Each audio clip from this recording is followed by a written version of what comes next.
The world's attention is focused on Beijing, where high-level talks between U.S. President Donald Trump and Chinese leader Xi Jinping are being described as a critical moment in global geopolitics. The discussions are not only shaping U.S.-China relations, but also addressing wider issues, including Iran, Taiwan, and global security stability. During the visit, several unexpected figures also drew attention.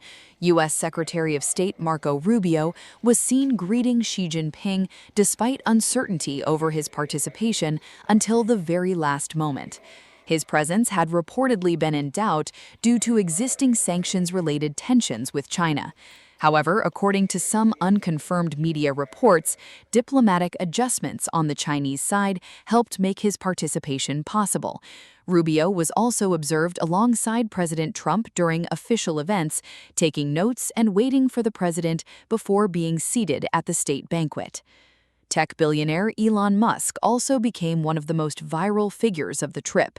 He was seen attending meetings with other major technology leaders and Chinese officials, where his facial expressions and reactions quickly spread across social media platforms.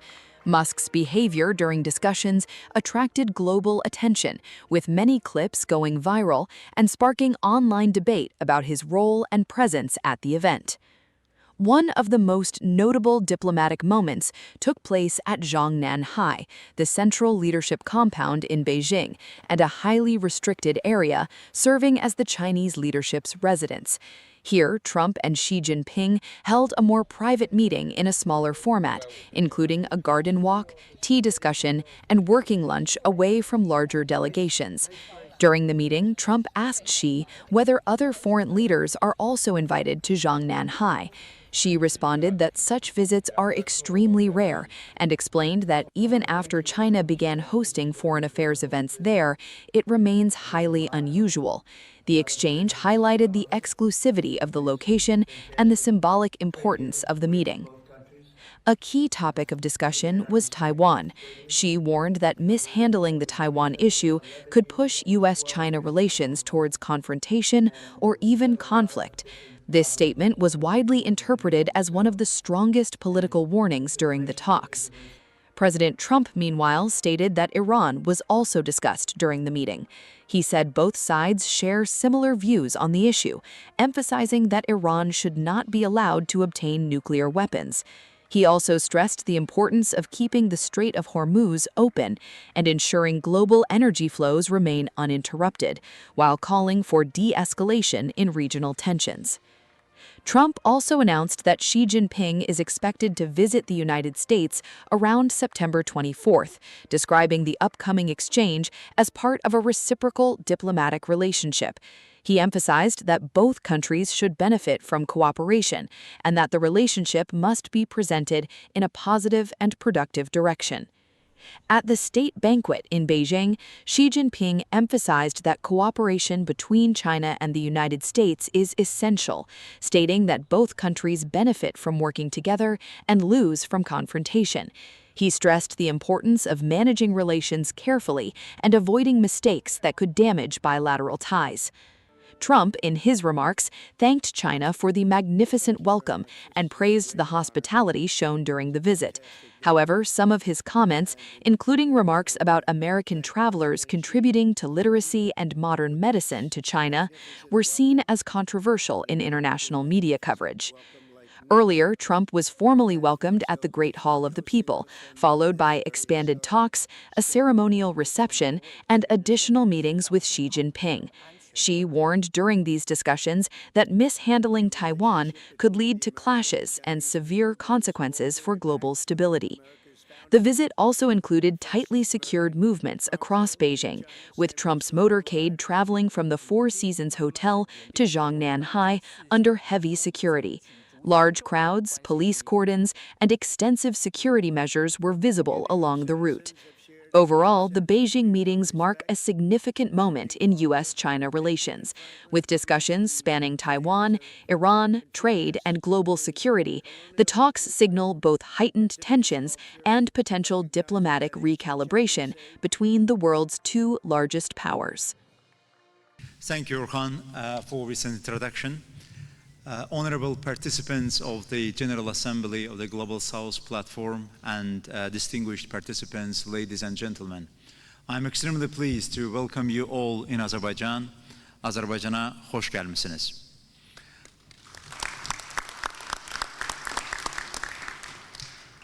Global South is home to the nearly 80% of the population across Latin America, Africa, Asia, and the Pacific region. And Global South plays an important role at the global stage. Last year, we convened Global South platform here in Baku. I was privileged and honored delivering the message of the congratulation of my President Ilham Aliyev, to this distinguished auditorium. I'm extremely glad that since that time, we started comprehensive process of the institutionalization of this platform. Now we are gathering at the General Assembly level with much broader aspirations and ambitions going forward. Azerbaijan considers herself as part of the Global South. We are geographically, historically, culturally, and also by destiny is part of the Global South. Azerbaijan completely and comprehensively understands all challenges and difficulties faced by the Global South countries, and including the historical legacy, because Azerbaijan also went through all of its challenges and difficulties throughout the years of its independence and also throughout its entire history. Particularly, I would like to highlight elements of the colonialism and neocolonialism. So Global South countries historically suffered a lot. It's a scar on the face of the humanity, but we do regret that this practice continues to be the case at the global stage, gaining the new forms and manifestations. Azerbaijan, when chaired non-aligned movement from 2019 until 2022, prioritized fight against the neocolonialism is one of its priorities. And we do also regret that United Nations Decolonization Committee cannot fulfill its mandate currently up until now, because certain countries are resisting the element of the decolonization.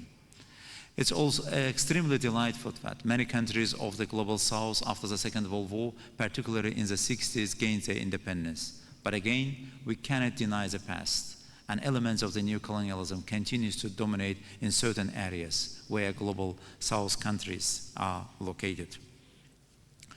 Azerbaijan, as chair of the non-aligned movement and also chair and president of the COP29, tremendously contributed to development of the cooperation with the Global South countries. And I'm glad to say that at the bilateral level and also multilateral level, we have a comprehensive cooperation with the Global South countries. And our cooperation continues to develop in many different areas. But we should also admit the fact that we are living in the world of the global disorder. New threats and challenges and new uncertainties are emerging. Regrettably, throughout the history, when the new global order has been shaped, Global South was not around the table. Specifically, after the Second World War, the voice of the Global South has not been heard. World has been shaped without the participation, involvement, and engagement of the Global South countries. Currently, with regard to its greater potential, and including the 80% of the global population is rested in the Global South countries, we cannot afford just being the observers and spectators of the new world order being in the shape, or to be shaped. For Global South countries should take an active part in all of its processes and endeavors. Current structure of the international institutions, specifically United Nations Security Council, doesn't reflect the realities of the modern world. The voice of the Global South is not well heard in this institution, and also fair geographical representation has not been ensured. And we do think that in the reform process of the United Nations Security Council, particularly the voice of the Global South and fair representation of the Global South should be established and should be ensured. Azerbaijan is a staunch supporter of the multilateralism. But unfortunately, we see paralysis of the multilateralism and multilateral institutions. As a Global South countries will continue, I'm sure, contribute effectively to the strengthening of the multilateral institutions. Global South continues to suffer from the additional and new emerging threats and challenges and certain difficulties. And digital transformation puts an additional difficulty on the way for further development and implementation of the Sustainable Development Goals of the Global South countries, and adds to the widening of the divergence between the Global South and Global North.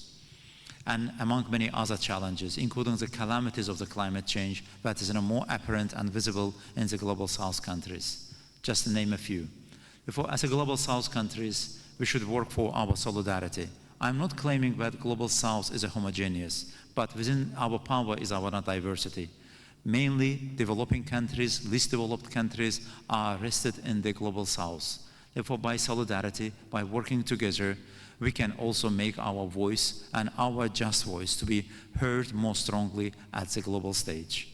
Azerbaijan, as a partner and friend, and also responsible member of the Global South, is ready to contribute all of these endeavors.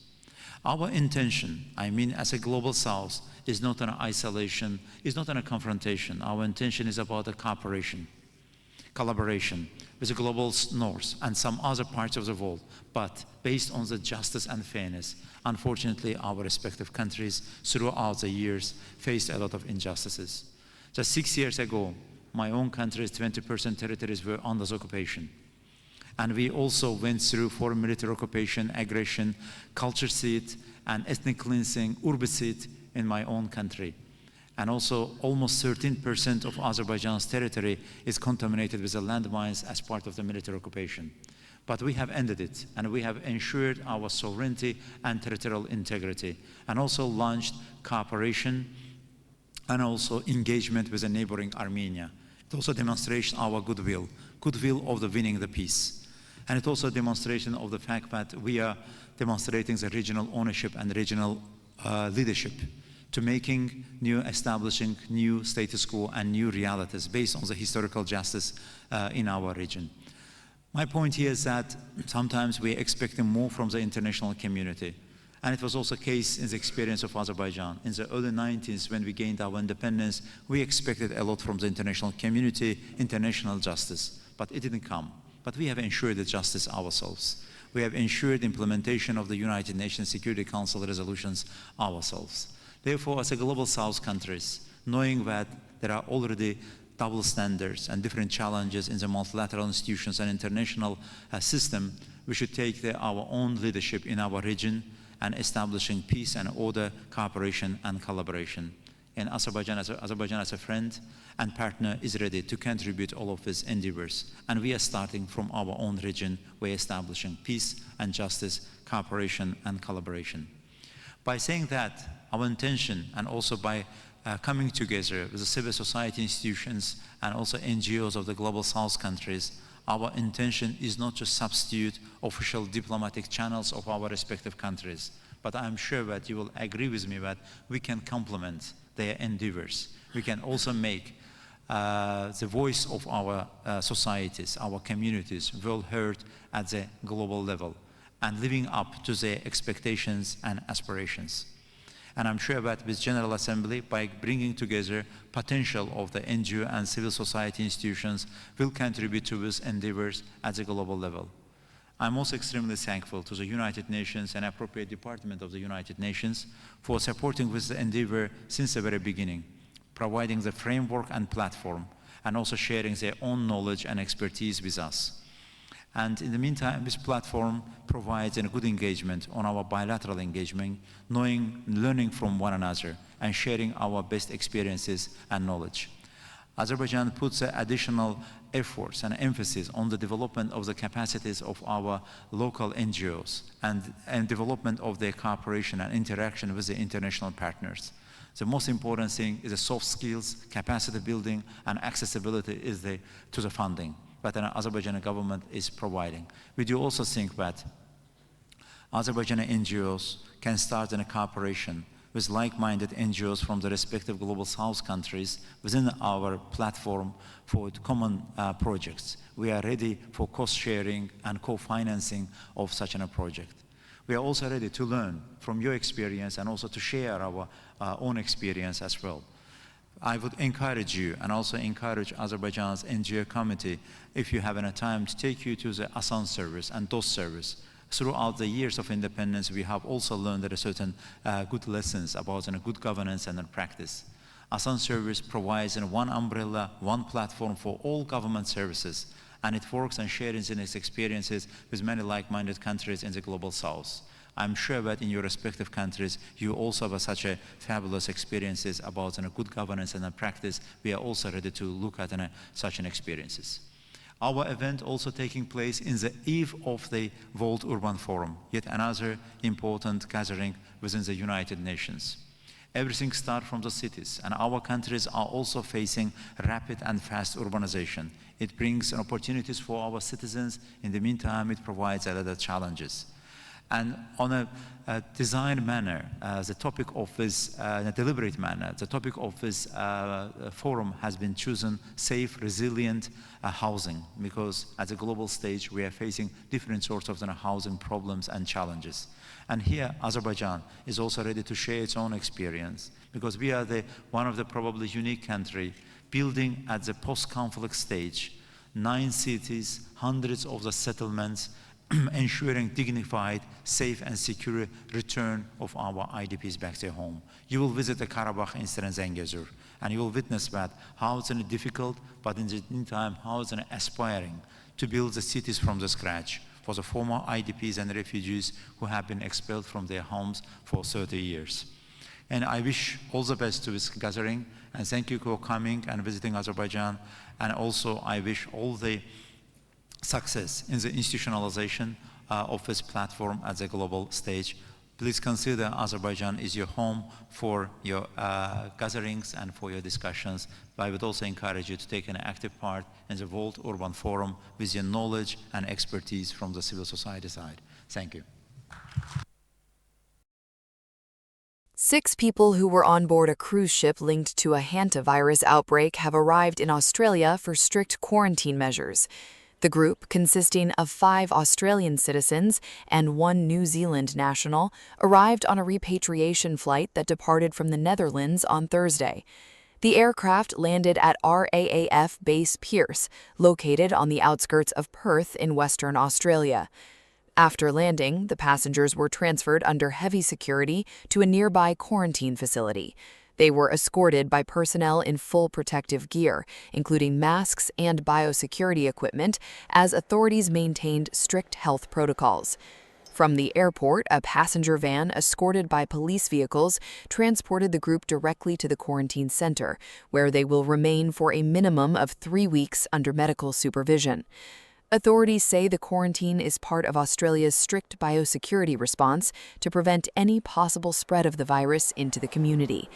Earlier, a total of 87 passengers and 35 crew members were evacuated from the cruise ship at Tenerife, the largest of Spain's Canary Islands, following the outbreak. The evacuation was described as a carefully coordinated international operation.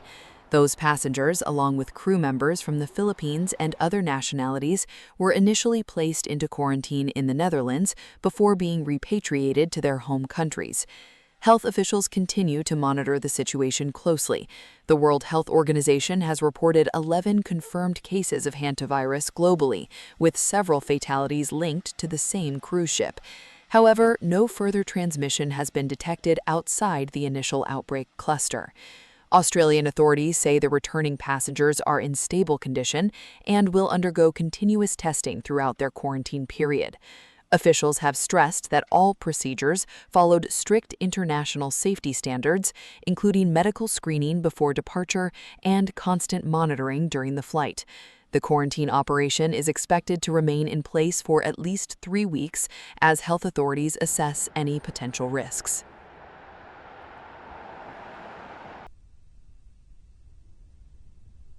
Kilauea volcano in Hawaii has once again produced a dramatic eruption, sending fountains of molten lava high into the sky. The activity was observed at Hawaii Volcanoes National Park on the Big Island, where lava continued to erupt from the summit crater. Officials say the eruption remains contained within the crater and has not threatened nearby homes or infrastructure. Kilauea has been experiencing an on-and-off eruption for more than a year, with some episodes lasting only hours, while others continue for several days. Scientists say such volcanic activity is typical for Kilauea, one of the most active volcanoes in the world, drawing both residents and visitors to watch the natural display. U.S. President Donald Trump met Chinese President Xi Jinping in Beijing at Zhongnanhai for high-level talks. Xi called the visit historic and landmark, saying it marks a new phase in U.S.-China relations and recalling Trump's 2017 Mar-a-Lago invitation. The leaders held discussions over tea and toured the historic gardens inside the leadership compound. Xi highlighted ancient trees and the historical importance of Zhongnanhai. He also announced a symbolic gift of Chinese rose seeds for Trump after he showed interest during the tour. Senior officials from both sides attended the meeting. Both leaders described the talks as constructive, focusing on stability and continued diplomatic engagement. As most Australians know, those passengers... 6 passengers from a cruise ship affected by a Hantavirus outbreak have arrived in Australia, where they will undergo strict quarantine measures. The passengers arrived on a long-range flight from the Netherlands, which landed at RAAF Base Pearce, located near Perth in Western Australia. From there, they were transferred to the Bullsbrook Quarantine Facility for ongoing medical monitoring. Australia's Health Minister Mark Butler said all passengers are in good health and were subject to continuous medical supervision during the flight. He confirmed initial PCR tests conducted before departure were negative, but additional testing will be carried out during quarantine. Butler emphasized that this operation is part of one of the strictest quarantine responses in the world, designed to eliminate any risk of virus transmission into the Australian community. The 6 passengers include 4 Australian citizens, 1 permanent resident, and 1 New Zealand citizen. They will remain in quarantine for at least 3 weeks under orders issued through Australia's Biosecurity Act. Health officials also confirmed that the flight followed strict international safety protocols, with medical staff and crew wearing full protective equipment throughout the journey. According to Butler, similar passengers repatriated to countries such as the United States and the United Kingdom are mostly quarantined at home, but Australia has adopted a far stricter approach. The World Health Organization has reported 11 confirmed cases of the hantavirus globally, with 3 deaths, all linked to passengers from the same cruise ship. However, no further transmission has been detected worldwide. Authorities say the situation remains under close observation as quarantine and testing continue in Australia.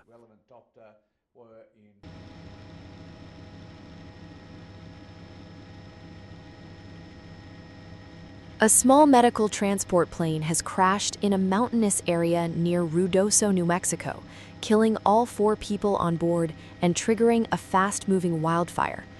The crash occurred before dawn in the Capitan Mountains, a remote and steep region that made access extremely difficult for emergency crews. Officials say responders had to hike nearly half a mile to reach the wreckage site. By midday, the fire sparked by the crash had already spread to around 35 acres, or 14 hectares, fueled by dry and windy conditions. Local authorities, along with the U.S. Forest Service, are now working urgently to contain the blaze. Lincoln County officials described the situation as highly concerning, warning that weather conditions could allow the fire to expand further. The aircraft was operated by a medical evacuation service and was reportedly on a patient transport mission. It departed from Roswell Air Center and was heading towards Sierra Blanca Regional Airport when communication and radar contact were lost. Authorities confirmed that the plane carried medical personnel and flight crew. Their identities have not yet been released, pending notification of families. The Federal Aviation Administration and the National Transportation Safety Board have launched an investigation into the cause of the crash. At this stage, officials say it remains unclear what led to the accident. The crash site is located in a heavily forested area within Lincoln National Forest, a region known for difficult terrain and limited access. Emergency crews continue to work in challenging conditions as they try to control the fire and secure the area. Medical evacuation flights generally operate between airports and are considered similar in risk to standard aviation operations. However, investigators will examine all possible factors, including weather, mechanical issues, and flight conditions. Authorities say more information will be released as the investigation continues.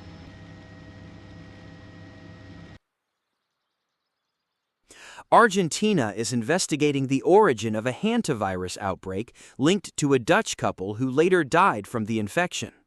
Scientists are planning field research in southern regions, including Ushuaia, to identify possible exposure sites visited during the couple's trip. Authorities say the virus naturally circulates in wild rodent populations in Patagonia, making occasional human infection possible. Research teams are reconstructing the tourists' travel route to better understand how the exposure may have occurred and to guide further study.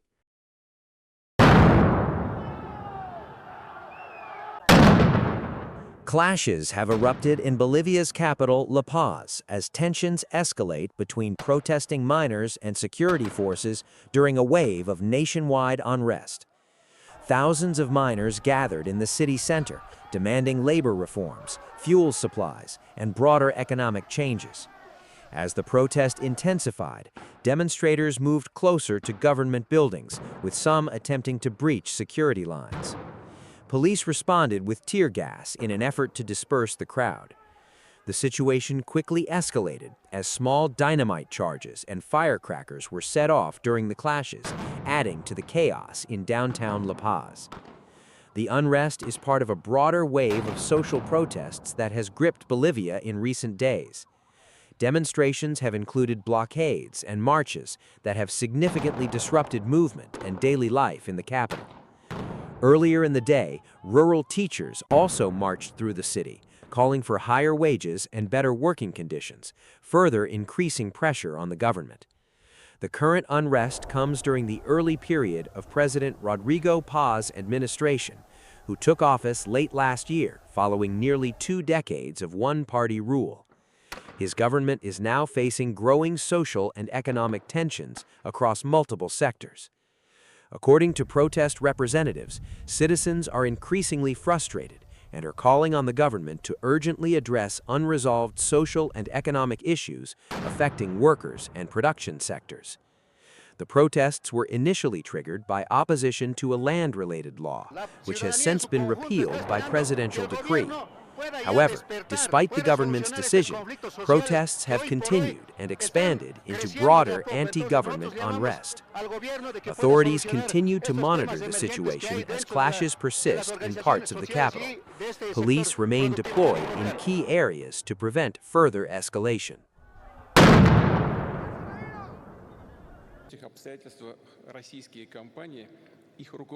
Russian President Vladimir Putin says external pressure and global challenges have reinforced the need for Russia to produce key goods and technologies independently. Speaking at a machine-building congress in Moscow, he said Russia must secure control over critical production technologies essential for the economy, people's welfare, and national security. Putin noted that the industrial sector has adapted to Western sanctions by reorganizing supply chains and developing domestic technologies. He added that Russian companies are showing flexibility despite reduced cooperation with some foreign partners. The president stressed that Russia does not aim to isolate itself economically, but instead seeks broader international partnerships while strengthening technological sovereignty.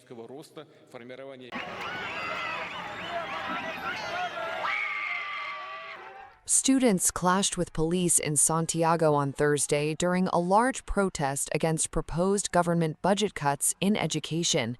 The demonstration was organized by the Coordinating Assembly of Students and brought together mainly university students who marched through the capital, carrying banners and chanting slogans against the government's education policies. Protesters gathered near the Palacio de la Moneda, where tensions escalated as police deployed water cannon to disperse the crowd and detain several participants.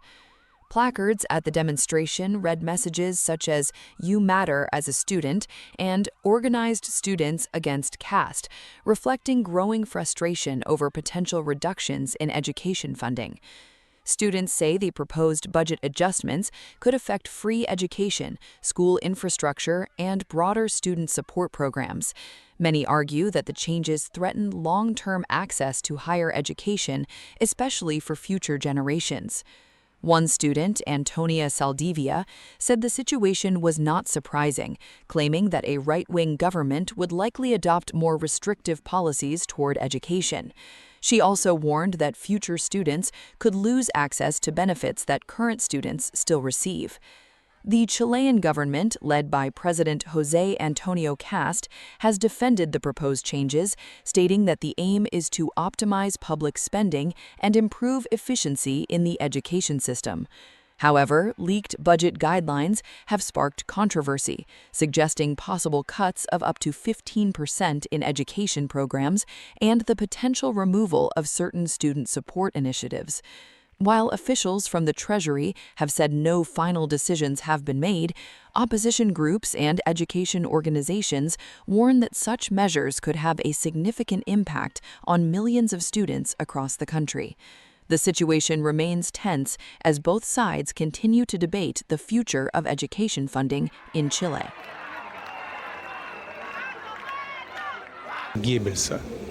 Kremlin spokesperson Dmitry Peskov has warned that Ukrainian authorities may exploit neighboring countries unless they are properly restrained.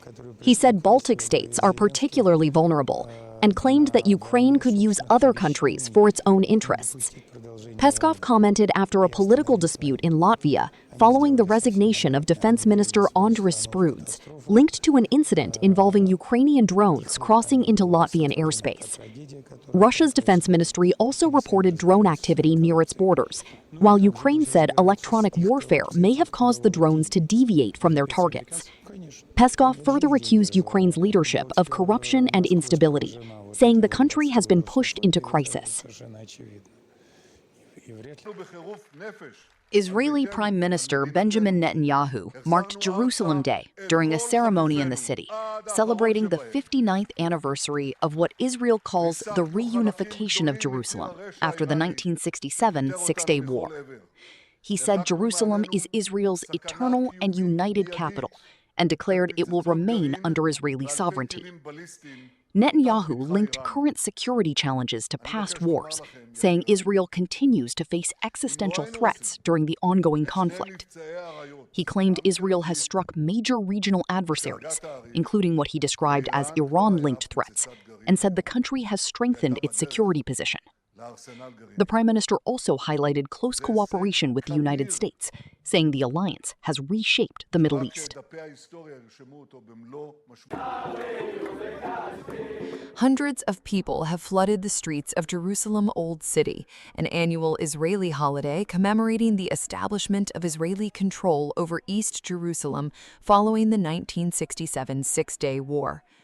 Large crowds were seen waving Israeli flags, singing, and carrying banners as they moved through the narrow streets of the historic Old City. The atmosphere combined celebration, national symbolism, and public gathering across multiple key areas. Jerusalem Day has been observed since 1968 and later became an official national holiday in 1998 when the Israeli parliament, the Knesset, formally recognized Yom Yerushalayim in law. The day marks what Israel describes as the reunification of Jerusalem, a city that remains one of the most politically and historically sensitive locations in the region. During this year's celebrations, participants expressed strong national pride and reflected on Israelis' historical conflicts and identity. One attendee, Kobe Friedman, referenced past wars and said Israel had survived repeated attempts by its enemies to defeat it. He described the nation's resilience as central to its history and emphasized the importance of unity and survival.